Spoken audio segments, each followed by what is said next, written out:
शेर और बंदर की कहानी। एक समय की बात है। एक घने जंगल में पिंकू नाम का एक चतुर और शरारती बंदर रहता था। उसी जंगल में शेरू नाम का एक शक्तिशाली राजसी शेर रहता था। वे दोनों पड़ोसी थे, लेकिन उनका व्यक्तित्व बहुत अलग था।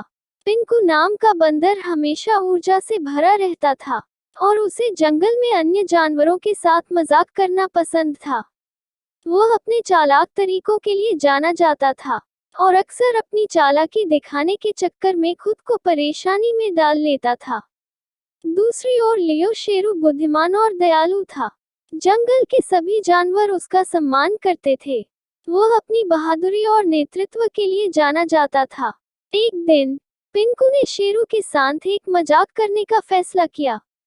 उसने सोचा कि शक्तिशाली शेर को चुनौती देना और अन्य जानवरों के सामने अपनी चतुराई साबित करने में बड़ा मजा आएगा।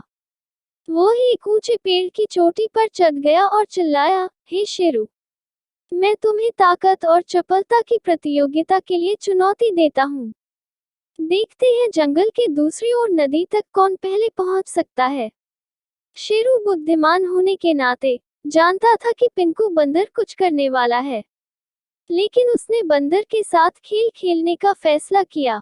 उसने जवाब दिया, बहुत अच्छा पिंकू, मैं तुम्हारी चुनौती स्वीकार करता हूँ। जंगल के अन्य जानवर प्रतियोगिता देखने के लिए इकट्ठा हो गए। शेरू और पिंकू प्रतियोगिता के लिए तैयार होकर साथ साथ खड़े हो गए। जैसे ही दौड़ शुरू हुई, पिंकू अपने लाभ के लिए अपनी चपलता का उपयोग करते हुए एक शाखा से दूसरी शाखा पर झूलते हुए आगे बढ़ता गया। वह तेज और फुर्तीला था और उसे विश्वास था कि वह ही जीतेगा। दूसरी ओर शेरू जंगल में शांति और स्थिरता से चलता रहा। वह जानता था कि पिंकू के साथ दौड़ना उचित नहीं होगा, क्योंकि उसे ताकत के लिए बनाया गया था, बंदर की तरह गति के लिए नहीं। जैसे ही पिंकू आधे रास्ते पर पहुंचा, वह ये देखने के लिए पीछे मुड़ा कि शेरू कहाँ है। उसे आश्चर्य हुआ कि उसे शेर कहीं भी दिखाई नहीं दिया। पिंकू बंदर यह सोचकर खुद पर हंसा कि उसने शेर को मात दे दी है। हालांकि पिंकू बंदर को यह नहीं पता था कि शेर ने एक अलग रास्ता अपना लिया है।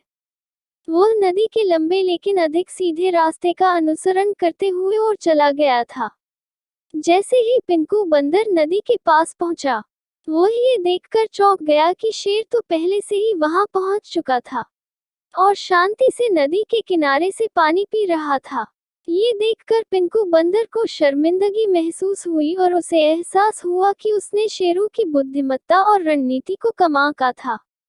शेरू ने पिंकू बंदर को देखकर मुस्कुराते हुए कहा, पिंकू, तुम तेज और फुर्तीले हो, लेकिन याद रखो कि बुद्धि और बुद्धिमत्ता कभी कभी अधिक शक्तिशाली हो सकती है।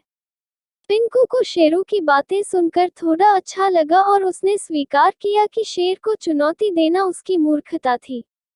उस दिन के बाद से पिंकू ने दूसरों के साथ छल करना बंद कर दिया और ज्ञान और नेतृत्व के मूल्य की सराहना करना सीख लिया।